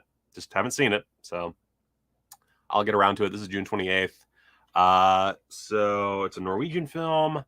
New interviews with director, the co-screenwriter, actors, and the cinematographer and sound designer. Got on-set footage from the creation of the film's time-freezing sequence that I've heard about, but again, have not seen, and deleted scenes. So kind of an okay bit of extras. I mean, could be better, but cool, I guess. And then my personal favorite of this collection, this lineup, Pink Flamingos. Hell to the fuckity yes. Also, film illiterates, I agree with you. I actually I had to mentally do a double check when I was going through it. I was like, how is this not a fucking 4K? I don't know. Yeah, I don't know how that's not a 4K. That's insane. And actually, now I'm thinking about it, I didn't even consider this, but now I'm wondering if I should wait, because it seems like that's an obvious, like, unless there's, like, I can't imagine a reason why they wouldn't do a 4K. Anyway.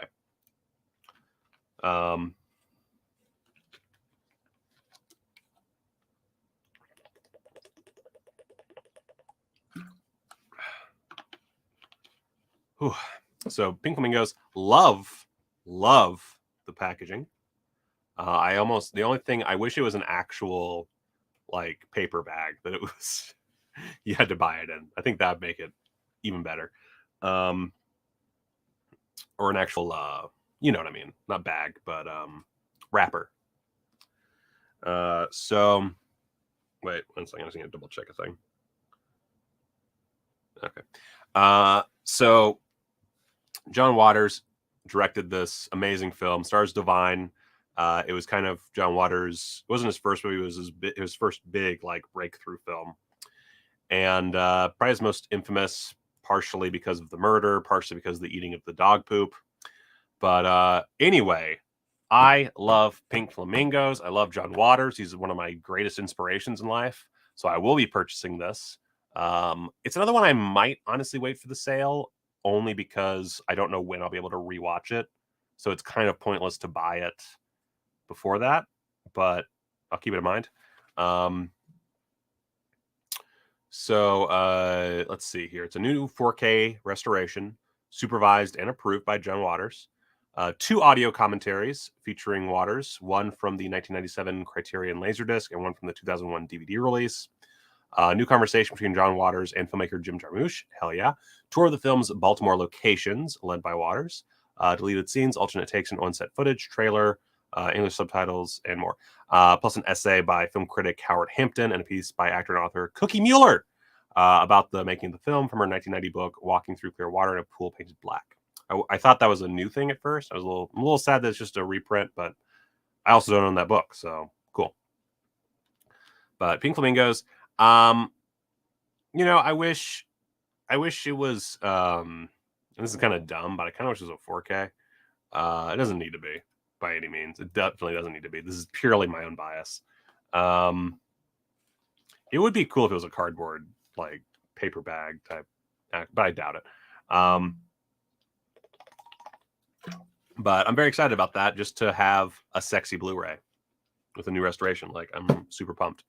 I wish it was a little bit bigger of a package, but I'll take what I can get, honestly. Anyway, that's Criterion. Whew, boy. Oh, fuck, I forgot about this one. So definitely coming to Criterion at some point is Inland Empire from David Lynch. I've only watched this movie once, so I really don't have any strong opinions. This was, let's see, when did this come out? This was 2006. So I probably watched it in like 2007. So I was 17. So 17 or 18 when I watched this movie. So it's been a while. It's been a long time. And I'm a little iffy on this. It's a new 4K restoration. Obviously, this was shot on DV tape. And you know, for the time, it was fairly high end, but it was still like, the beauty of it was this like low rent, you know, because no one was shooting features on DV for obvious reasons. And so it's, you know, there's no reason for it to be put out on 4K. There's no reason really for it to have a 4K restoration. And if you look at this, and you can't, I mean, this is obviously not going to be super obvious to you because we're streaming, but they've cleared it up a bit. They did this weird thing. Does this actually say, they use like this AI to restore it. They like downscale it and then upscaled it with AI. It's really weird. But they basically got rid of some of the DV artifacts. And I don't really know how I feel about that. On the one hand, it doesn't really look bad. But on the other hand, it didn't look bad to begin with because it all made sense within the context of the film. And I feel like they've changed the aspect ratio very slightly, which and then a few of the scenes look a little bit warmer than they did before. Or maybe they look cooler. I don't remember, because this is all me trying to remember from still, like, comparison stills. But either which way, the color grading is a little different. And I don't mind it overall. Like, it doesn't really bug me. I just wish that, or I hope I know they're not going to do this, but I really hope the Criterion allows us to watch the, like, unchanged original standard def version as part of the Blu-ray. That would make me really happy. Just so you have that option. That's the thing that always bugs me when directors go in and change the look of their film. Of course, you saw it with Wong Kar-wai most recently. Is I just want to be able to see the original version. That's all. Like, maybe this version is better. It definitely, like, it looks good. Like, if you look at it in a vacuum, devoid of the original version, if this just came out as a film right now, like, it's just like, oh yeah, David Lynch made a movie back in 2006 on DV tape. Here it is.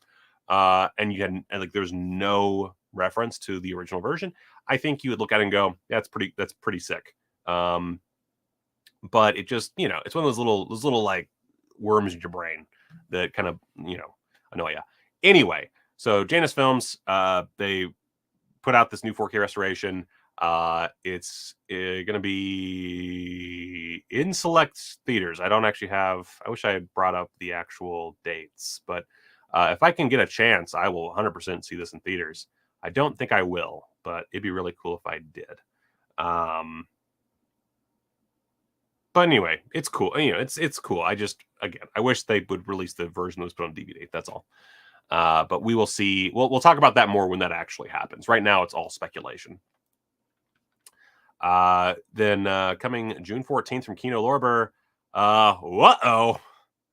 Mysterious Dr. Fu Manchu and The Return of Dr. Fu Manchu on Blu-ray. It's a double feature from Kino. From New 2K Masters. Audio commentaries by novelist and critic Tim Lucas. From 1929, 1930. Intriguing.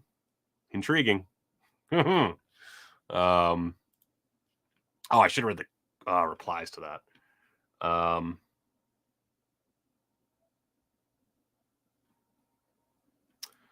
didn't even realize that was still going on, Film Illiterates. Let me bring that up then.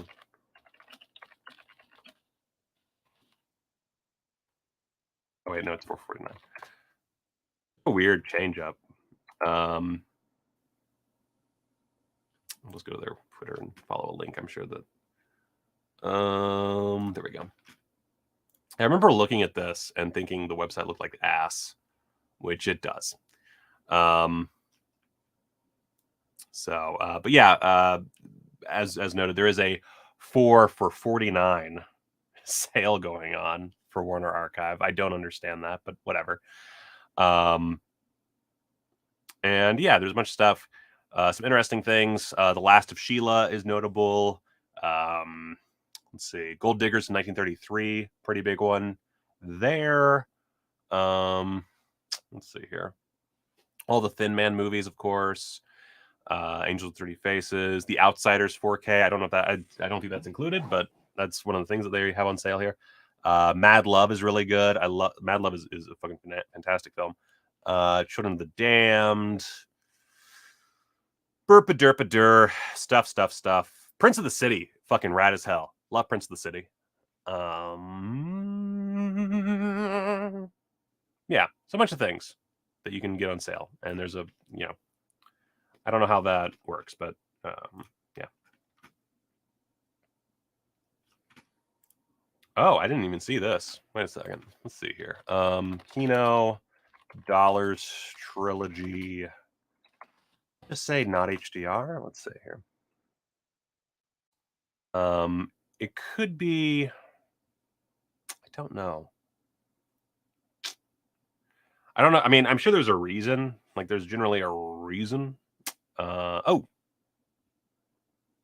well, this is actually... Okay, this might work. This might work as an explanation. Because this is just for the Good, the Bad, and the Ugly review.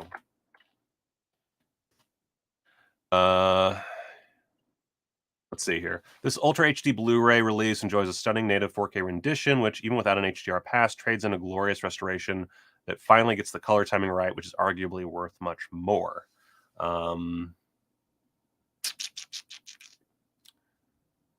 Let's see.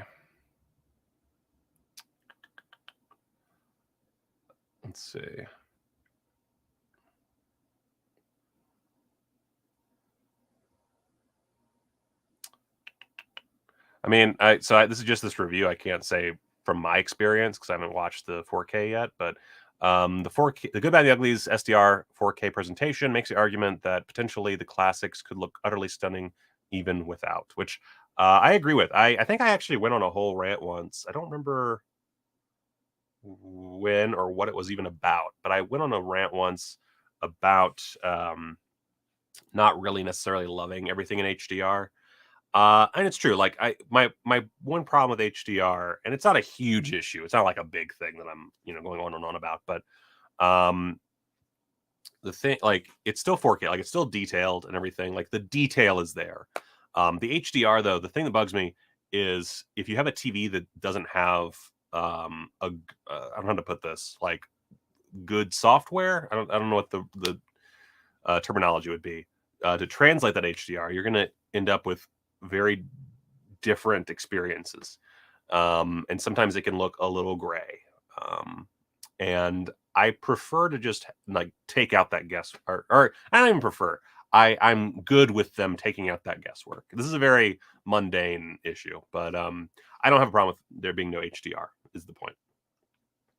Yeah, yeah. As long as it looks as intended, it's perfect. Exactly. So yeah, I don't have any problem with it not being an HDR, but that kind of explains it. Apparently, it just looks really good without it. Kino, Clive Barker's Underworld, prepped for 4K Blu-ray. I've never seen Transmutations, otherwise known as Underworld, but I love Clive Barker, and I will fucking buy this just because I love that man. Yeah, it's a new Dolby Vision HDR grade. Don't know anything else about it. Later this year, we'll talk about it more in depth when it actually gets properly announced. And then Madawan, which of course was released on Criterion, is coming from 88 Films. And let's see, you got 4K digital restoration supervised by the director, John Sayles. Hell yeah. Company Man, Remembering Madawan, interview with actor Kevin Teague, an interview with producer Maggie Rinzi, interview with composer Mason Daring, Fire in the Hole, designing Madawan, an interview with Nora Chavushian. And that's about it. Let's see what the Criterion set has. It's the same restoration. That one has an audio commentary from 2013 with Sayles and his cinematographer Haskell Wexler. 2 new documentaries at the time on the making of the film. New interview with composer Mason Daring. Short documentary impact that Madawan's production had in West Virginia. I actually have a book on this, and I don't think I've ever actually bought. I need to buy the movie so I can read the book. Short documentary on the impact, new program on the film's production design featuring Chafusian. So looks like the Criterion is the way to go, but yeah, also there for British people for less money. So let's see here. So that's that. Drive, of course, is getting a limited edition 4K that is available May 30th to pre-order, or is it you can already pre-order? Yeah. Sorry, my dog is barking. It's very distracting. So you can kind of see here. It looks pretty schmexy. Look at all that. Look at all that shit. All the shit in there. Holy fuck. All these books. What the fuck's all these books for? What are all these books for? What the hell's going on here? So I kind of want this. Like, I really liked. I know that it's gotten a bit of a bad rap over the years because of douchebags wearing the jacket and stuff, but I really like Drive.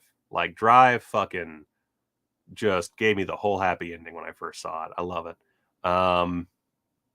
So let's see. Oh, I got hey, you're naked. You can't be in here. Take the chips. I don't care. Take the chips and leave. Take the chips and leave. Are you gonna be done for dinner? Yeah, I'm sorry. I'm sorry. I have just a few more things to talk about. Oh man. Kids. New 4K master produced by the original post-production company and approved by Refn. HDR graded by the film's original colorist. Dolby Atmos. Let's see. Exclusive new audio commentary by Nicholas Winding Refn and Guardian film critic Peter Bradshaw. That's amazing. Got a 70-minute conversation with the director, the editor, and the composer, Clive Martinez. A new interview with Matt Newman. A new video essay by Lee Singer, and optional English subtitles for the hearing impaired. And then we've got contents-wise, premium box set packaging with new artwork by All City. 240-page hardback book with new essays by a bunch of people, and an exclusive interview with Drive author James Salas.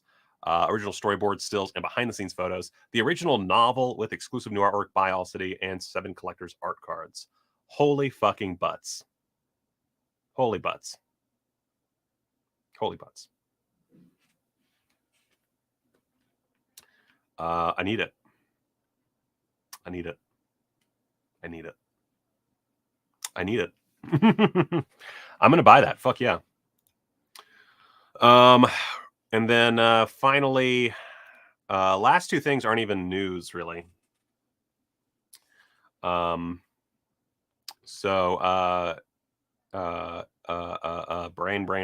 Twilight Time is having a sale over at this other awful website. So if you want some Twilight Time stuff, you can buy it now on sale. I don't remember the actual details of the sale, but you know, they have 168 options for you. So a lot of stuff. Get you Alice from Woody Allen. Get you American Buffalo. Get your Bananas from Woody Allen. A lot of Woody Allen. Barefoot Contessa, Big Fix, etc., you know. Twilight Time, baby. I got nothing else on that. If you want Twilight Time stuff, go there. And then Ronin Flix is also doing a sale. You get an extra 35% off the sale price. If you spend $50 or more on any of their titles in their March Madness sale, ends April 4th. If I was to go through this, I'm probably not going to buy anything from them, but let's just say I did. As far as what I would recommend or what I would buy, I'm kind of curious about that Haunt Collector's Edition if it's on sale, actually. So yeah, the Haunt, because I really do like Haunt. I just didn't love the price. Terror Train is fun. The Sect is fucking baller as hell. Gates of Hell is my preferred release of that film. Let's see here. Death Wish 3 is a fun movie. Lone Wolf McQuade. I fucking love Lone Wolf McQuade so much. Shredder's pretty good. Let's see here. Any Death Warrant just because of Jean-Claude Van Damme. Let's see here. Stuff I've still not seen 315, but I've heard great things about it. Of course, you can get the standard release of Haunt as well if you want to spend even less money. Clifford is a lot of fun. I think that's an underrated little flick. Let's see here. Rollerball.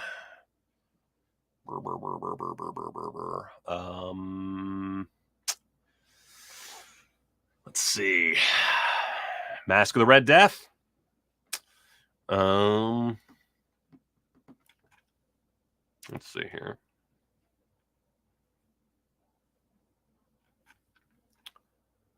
I have suddenly got to pee really bad, so this is going to be a fast one. House from Sorority Row is a lot of fun. That's really interesting. Mortuary.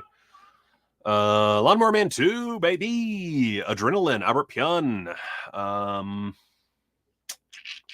Get your I Spit on Your Grave standard edition.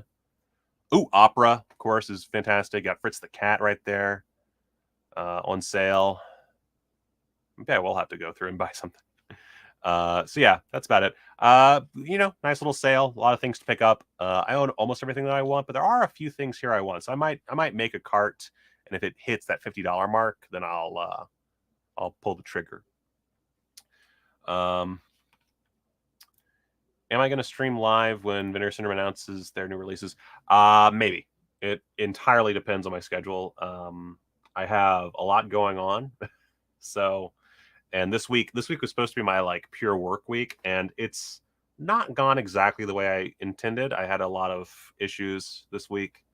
So basically the way my schedule is right now, I have a fucking massive edit to finish by the 1st, and I need to finalize the script for Dr. Deathface. I still haven't done that, and that's so I can start getting the ball rolling there. And of course, I have people that I have to, get information to and bring into the fold because of the Indiegogo. So that's really important. I have a screen rant video I have to do on Morbius that I need to see that tomorrow night, I guess, and take care of that video around April 1st or 2nd. I think that's due. And then I've got 2 one-day gigs the first week of April, I believe. So I'm running pretty ragged. If I can, I will. Let me just put it that way. If I can, I will. I'm just fucking dying. Apparently Night Visitor is fun, by the way. So I'm going to add that to my list of things to buy just because I trust you. I trust you, boo. And yeah, there's probably more news, but that's all I've got because I'm physically dying and I need to make dinner because I am a housewife, man. But yeah, thank you guys so much for watching. It's been fun. I obviously had a new video today. I'll have a new video for my patrons probably tomorrow. And then that'll go out next week for the channel itself. And I should be back to my good shit with Patreon first week of April. I'm going to start doing the watch parties again and start putting out more videos in advance for all my $3 patrons. And yeah. Sorry, I've got a lot going on, so my brain is constantly. Anyway, with that being said, guys, thank you so much for watching. I appreciate you. I believe I forgot to actually put a new credits on. Oh well, fuck it. Go watch a movie.